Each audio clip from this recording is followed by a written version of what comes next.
American workers after decades of our manufacturing base being hollowed out. The president's rationale for imposing these powerful tariffs was legally sound and grounded in common sense.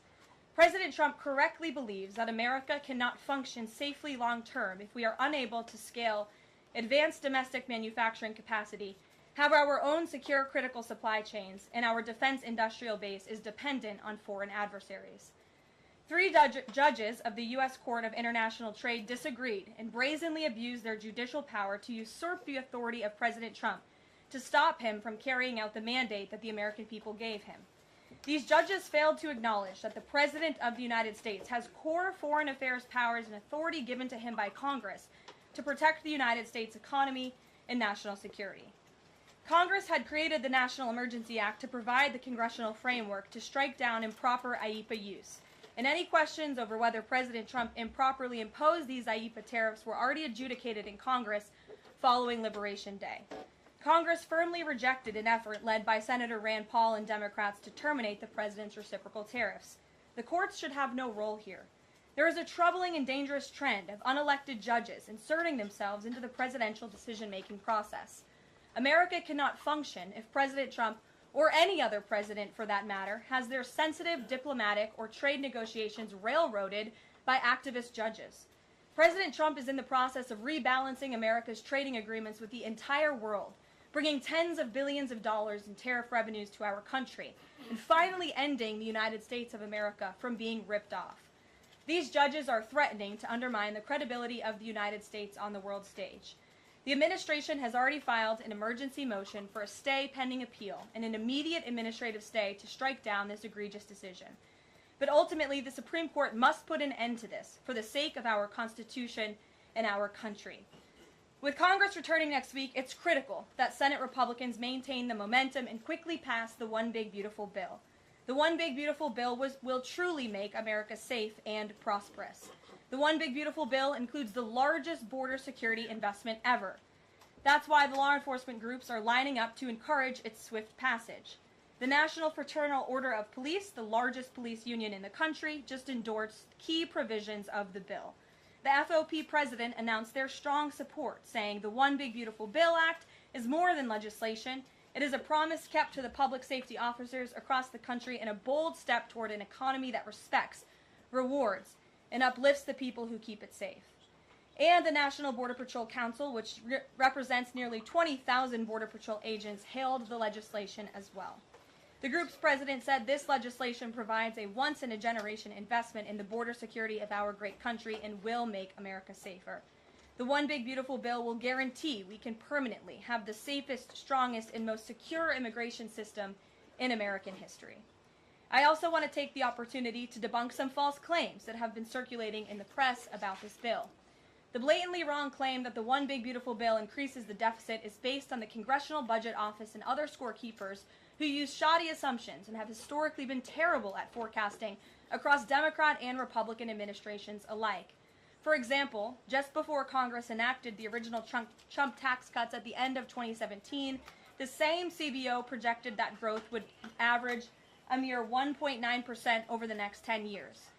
However, by 2019, actual growth had surged to 3.4% once the Trump tax cuts went into effect, exceeding the CBO forecast by nearly 2 full percentage points. The CBO's latest forecast makes the same anemic growth assumptions as they did in 2017, missing the impact of the One Big Beautiful Bill. The CBO assumes long-term GDP growth of an anemic 1.8%, and that is absurd. The American economy is going to boom like never before after the One Big Beautiful Bill is passed.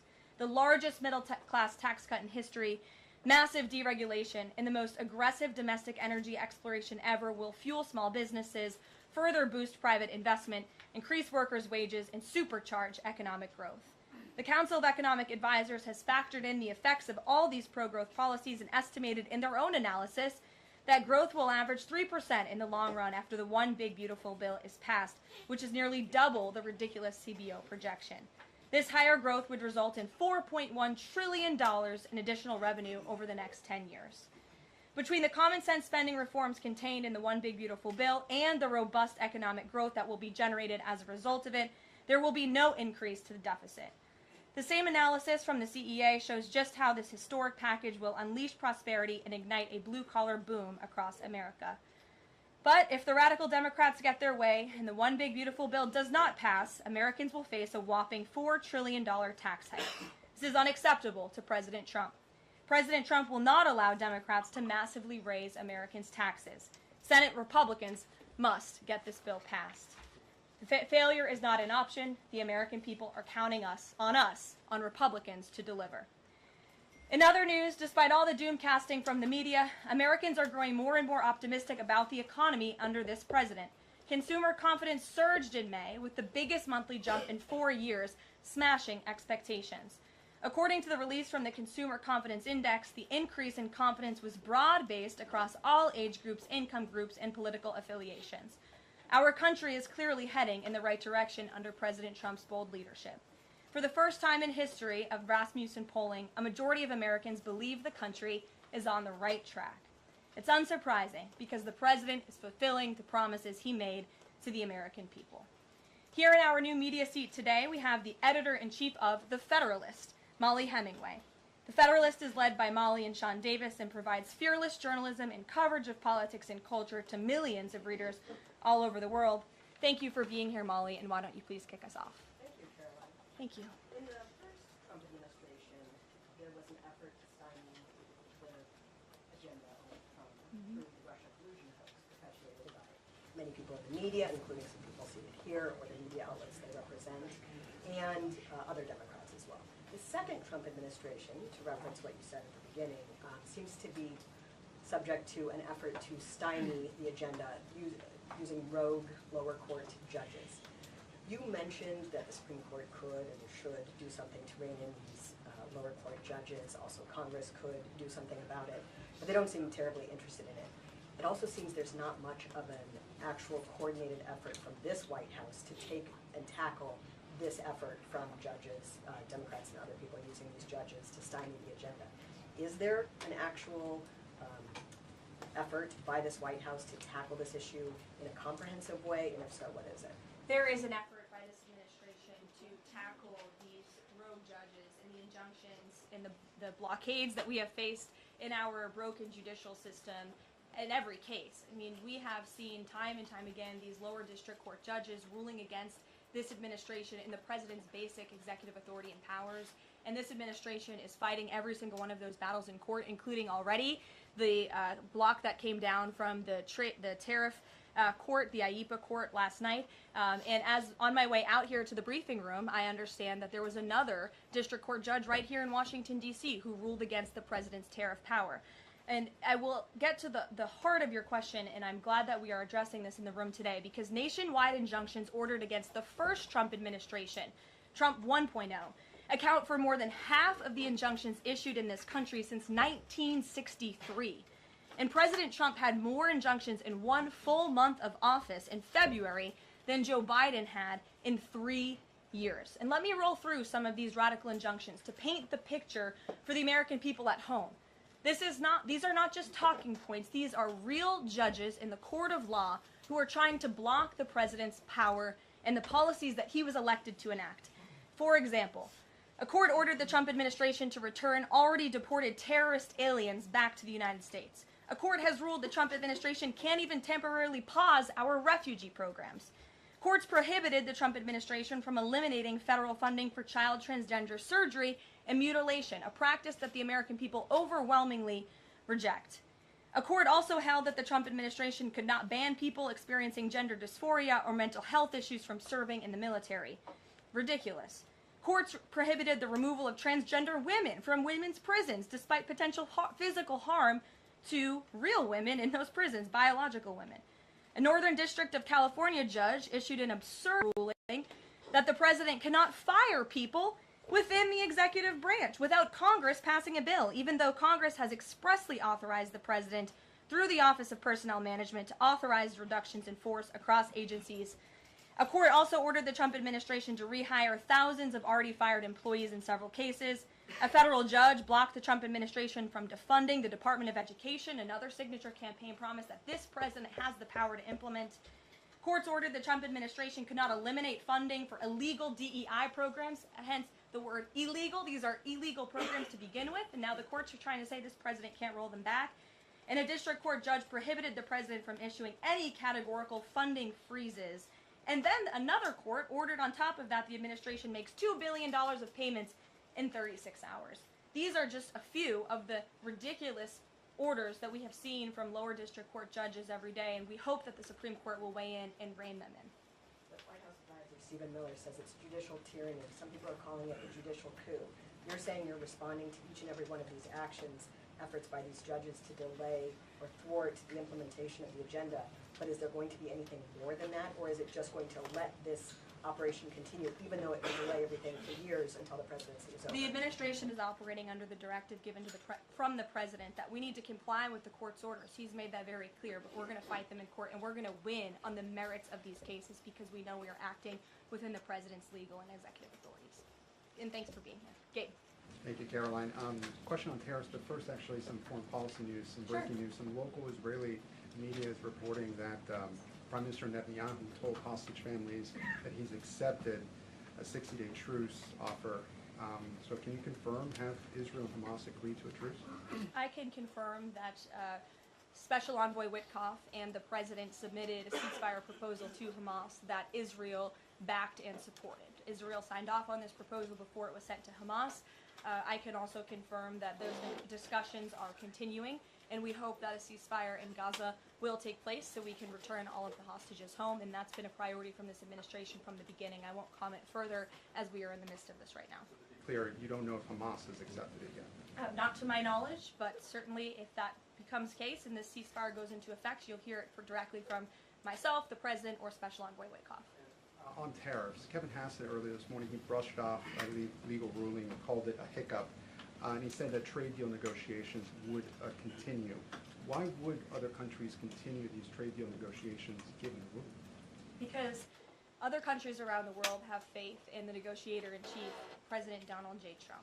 And they also probably see how ridiculous this ruling is, and they understand that the administration is going to win, and we intend to win. We already filed an emergency appeal. We expect to fight this battle all the way to the Supreme Court. These other countries should also know, and they do know, that the president reserves other tariff authorities, Section 232, for example, to ensure that America's interests are being restored around the world. But I can confirm that our ambassador for trade, Jameson Greer, already heard from countries around the world this morning who said they intend to continue with these negotiations. Peter. Thank you, Caroline. So many of the president's plans right now are being blocked by courts. If the courts are going to be the ones who are shaping policy, does the president wish he would have just become a judge instead? I think the president would take this job over being a judge, and certainly the president is acting within his authority. He wishes judges would do the same.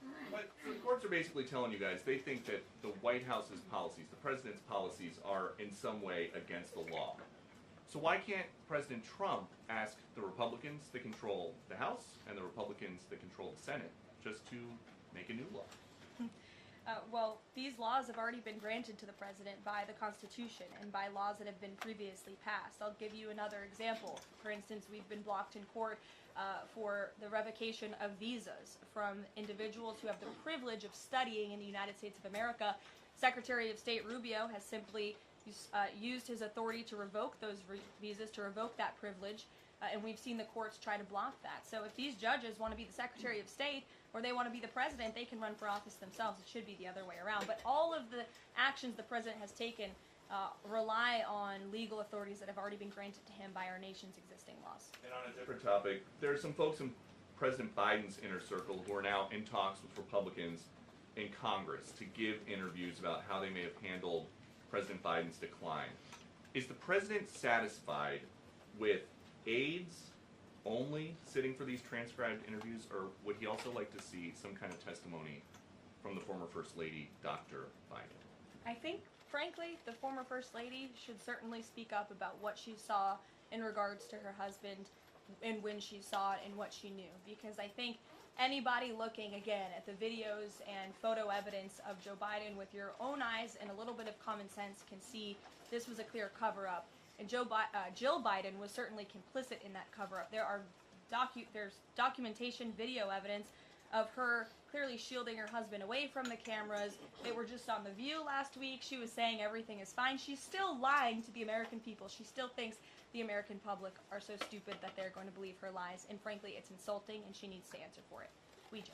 Caroline, President Trump was asked what he thought about Elon Musk's claim that the big, beautiful bill increases the budget deficit and undermines the work of DOGE. And the president didn't actually comment on those remarks. He just talked about the need to support the bill. So what does the president think about what Elon Musk said? Well, the president is very proud of the one big beautiful bill, and he wants to see it pass. He wants the Senate to get to work on it and send it to his desk as quickly as possible. Of course, as you know, Elon Musk announced last night his departure as an official special government employee from the Trump administration. We thank him for his service. We thank him for getting DOGE off of the ground, and the efforts to cut waste, fraud, and abuse will continue. So he doesn't have any comment about Musk saying it adds to the deficit and it undermines all his work? The president commented on this. I commented on it. I told you that this bill saves $1.6 trillion according to the Council of Economic Advisors and the analyses that the president believes in. So he gave a comment. I gave a comment. Just because you don't like that comment doesn't mean it's not a comment. Rachel. Thanks, Caroline. Back on trade, I know you said the White House is going to fight this ruling in court. Is the administration actively reviewing other avenues, other options to carry out the president's trade policy? The president's trade policy will continue. We will comply with the court orders, but yes, the president has other legal authorities where he can implement tariffs. However, it does not dispute the fact that the president was right to declare a national emergency when it came to fentanyl and when it came to our crippling deficits and the lack of critical supply chains here at home. That is the reasoning for the president's tariffs. And the court didn't dispute those facts, by the way. And there have been other courts that have reaffirmed the president's position. In fact, a ruling in federal court earlier this month shows that the administration is in the right, said we will win on appeal. A federal district judge in Florida ruled that IEPA, in fact, does grant the president the authority to unilaterally impose tariffs.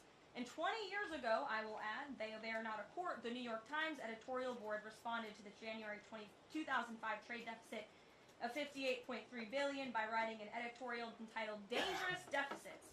And since then, our trade deficit has more than doubled. The U.S. trade deficit in January totaled a whopping $131.4 billion. So people on both sides of the aisle, pundits, lawyers, legal scholars, politicians have all agreed that it is a national emergency. Our trade deficits and our lack of critical supply chains here at home. It's just President Trump was the first president to actually act on it to restore that wealth and that prosperity to the United States of America. And it's very unfortunate that the courts are now blocking his attempts to do So that. has the administration then reached the point where you are actually asking your economic advisors to start reviewing other avenues to implement the president's trade policy, or do you want to just see this legal process take place for now? We can walk and chew gum at the same time. We are doing both. Josh. Fed says the president met with the Fed chair earlier today. When he can give us any readout of that meeting. The Fed also said since they discussed the economy, I imagine the president might have shared views on rates as well. What can you share? I can share with you that we saw, the president and I both saw the statement that the Fed put out after the meeting. That statement is correct. However, the president did say that he believes the Fed chair is making a mistake by not lowering interest rates, which is putting us at an economic disadvantage to China and other countries. And the president's been very vocal about that, both publicly and now I can reveal privately as well. Did he speak at all about his plans for that position, but whether he would seek to move Jay Powell out of that position or keep him in until his term ends? No. Okay. Very quickly on the tariff question, you mentioned Section 232 earlier. Are you suggesting that you might sort of speed up some of the existing 232 No. investigations? Or are you talking potentially using 232 as a replacement power if this ruling doesn't go your way? Of course, you hope it does. I'm not suggesting that. I'm just simply stating the fact that the president has other legal authorities he can use to implement tariffs, and the administration is willing to use those. As you know, we already have applied Section 232 tariffs on specific industries. Yep, thank you. President Trump said that he needed 1.5 to 2 weeks to determine whether or not he believed Vladimir Putin wanted peace.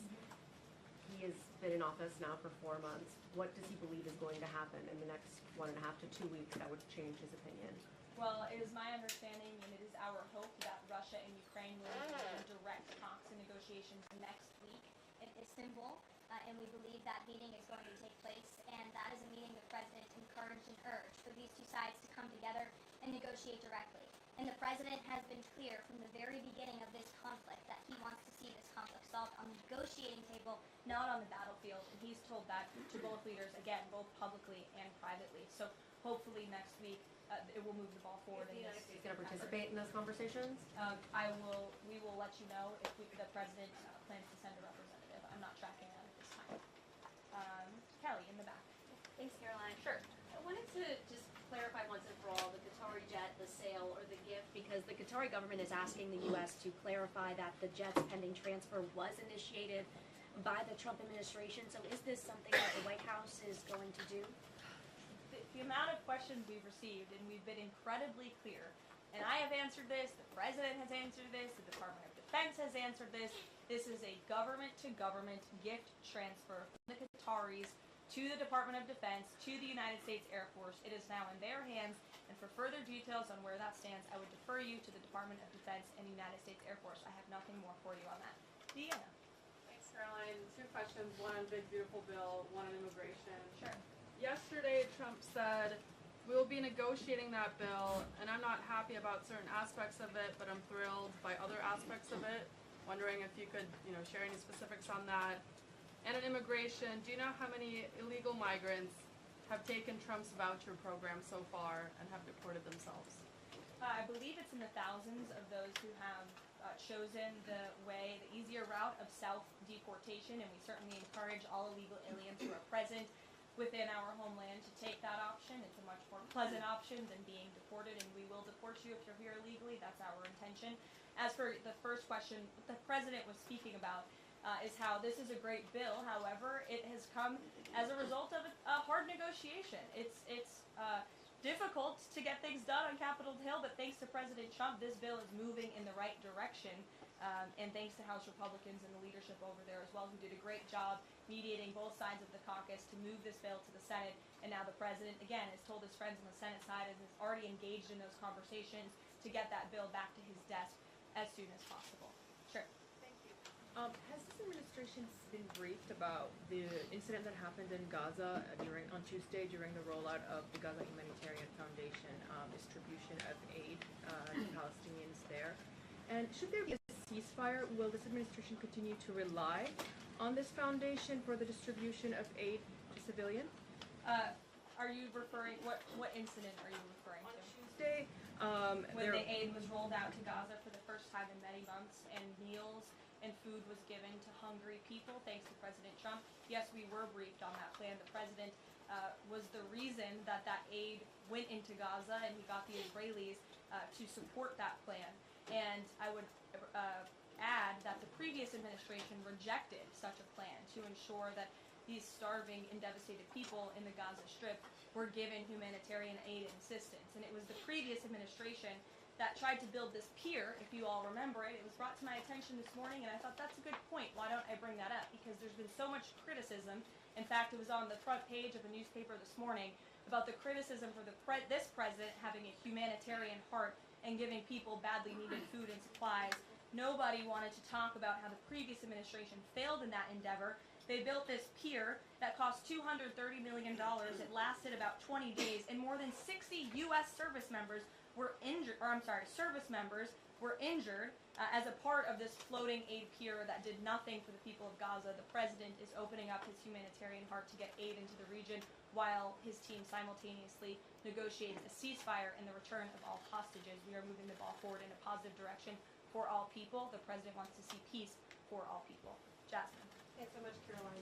A notice investigation found that the Hallmark Maha Commission report that was released last week cites studies that appear to not exist. We know that because in part we reached out to some of the listed authors who said that they didn't write the studies cited. So I want to ask, does the White House have confidence that the information coming from HHS can be trusted? Yes, we have complete confidence in Secretary Kennedy and his team at HHS. I understand there were some formatting issues with the Maha report that are being addressed, and the report will be updated, but it does not negate the substance of the report, which, as you know, is one of the most transformative health reports that has ever been released by the federal government, and is backed on good science that has never been recognized by the federal government. And a quick follow-up, can you talk about what tools or research goes into production of these kinds of reports? For instance, is it AI that's used to put together these reports now?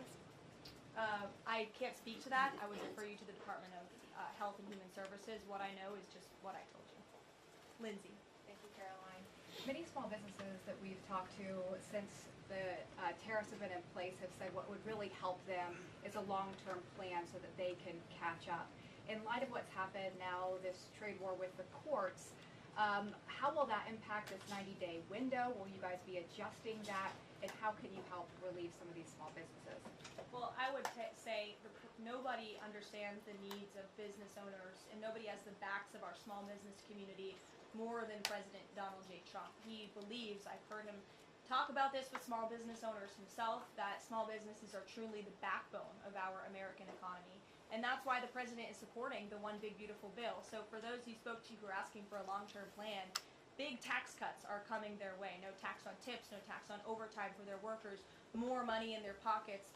Their bottom lines will be larger. They can pay their people more. Wages are going to go up. Inflation will continue to come down. We've already seen energy prices plummeting as a result of this president's economic and energy agenda that he has been implementing across the federal government, reducing burdensome regulation. All of that is good news for small business owners across the country. That's why they strongly support the president, and that's the Trump economic plan that is underway. And again, you're emphasizing, I believe, the need to pass the One Big Beautiful Bill, and the president wants to see that. And Caroline, will you still work within that 90-day window for these trade negotiations? Does that still stand? Again, as far as we're concerned, our trade agenda is moving forward, and we've already heard from countries around the world today who will continue to negotiate in good faith with the United States so we can cut good trade deals on behalf of the American people, and we fully expect to win this case in court.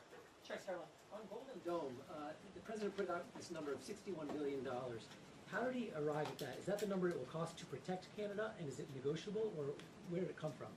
I can certainly ask the president, and I can check in with our research team, and we'll get you the facts on that number. But the Golden Dome is certainly a significant investment in our nation's national security and homeland security to protect Americans, all of you in this room, from future threats. And have the Canadians been talking in good faith about paying to be in it? I know they've expressed some interest. Well, the president has certainly expressed to the Canadians that we are essentially subsidizing their national defense. He brought it up in his meeting with their new leader here, and as you know, we'll be traveling to Canada next month for the G7, so I expect that topic of discussion to come up on that trip as well.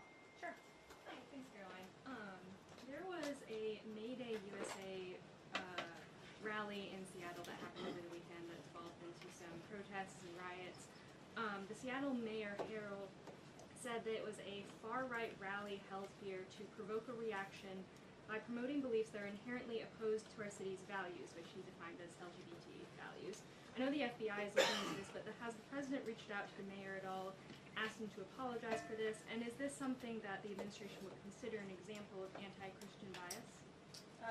I'm not aware of that case. I know the FBI is looking into it, but I'm not aware of any phone calls the president may or may not have made to the mayor of that state. And then on DOGE, we know that Elon Musk is leaving. Do you have an updated leadership structure for who is leading the group? Is Russ Vought involved? And what is its new mission now, if any?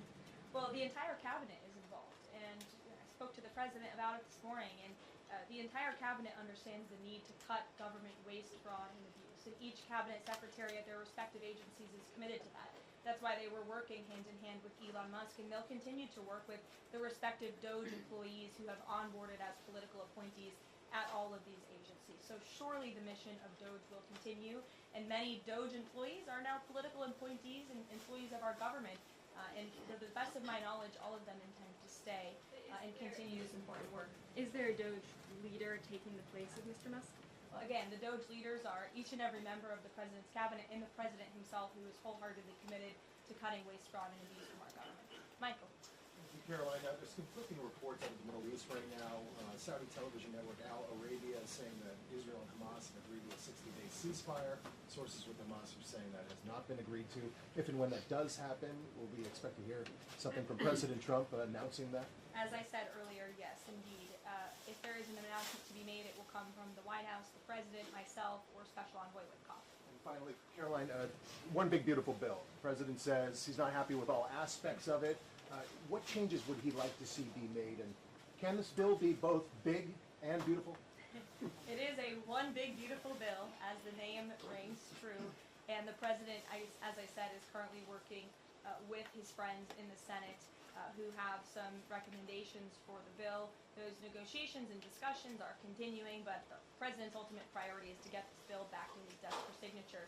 And the President's priorities in this bill are non-negotiable in terms of the tax priorities he wants to see and the large tax cuts in the border investments that are currently in this bill. He is not going to allow them to go away for the American people. Sure, go ahead. Yes, I wanted to ask you about, has the President spoken to any of these foreign leaders about these agreements that have been reached, specifically the case of the United Kingdom that already has an agreement in place after this decision of the court in New York? Has the President talked to foreign leaders about what? About the court decision in New York. Which court decision? The trade court. Oh, the trade court decision. He did speak to the leader of Japan this morning, and he said that was a very good call and a good discussion. And as I said, the President's cabinet, Secretary Lutnick, Secretary Bessent, and Ambassador Jameson Greer have all been in touch with their counterparts in countries around the world to let them know the United States will still be at the negotiating table, and we still expect countries around the world to treat us fairly. Again, I will just close by saying that how ridiculous it is that we have been ripped off, our middle class has been hollowed out, our manufacturing base has left and gone overseas, jobs have been offshored, and now no court did anything about that. No court did anything about hundreds of thousands of people being put out of work, about thousands of factories being closed down, about our deficits going to dangerous levels, as the New York Times has said. But now a court is trying to stop a president from trying to correct those wrongs of the past. And this administration will continue to do that. It's a promise the president made to the American people, and it's a promise they elected him on. We will win this battle in court, and the president will implement his America First trade policies. Thank you, everyone. Is the U.S. Steel situation tomorrow this week? I can tell you the president greatly looks forward to going to Pittsburgh, Pennsylvania, where he will discuss this historic deal and discuss American jobs and American steel, and we hope to see you all there. The Thanks. White House won't ask for congressional authority on tariffs?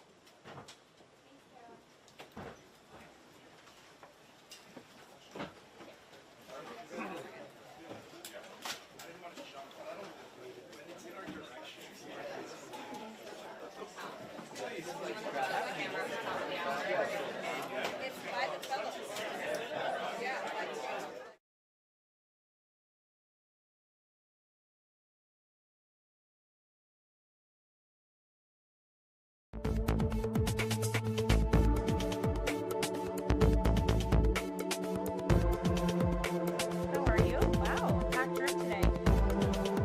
Last night, the Trump administration faced another example of judicial overreach. Using his full and proper legal authority, President Trump imposed universal tariffs and reciprocal tariffs on Liberation Day to address the extraordinary threat to our national security and economy posed by large and persistent annual U.S. goods trade deficits.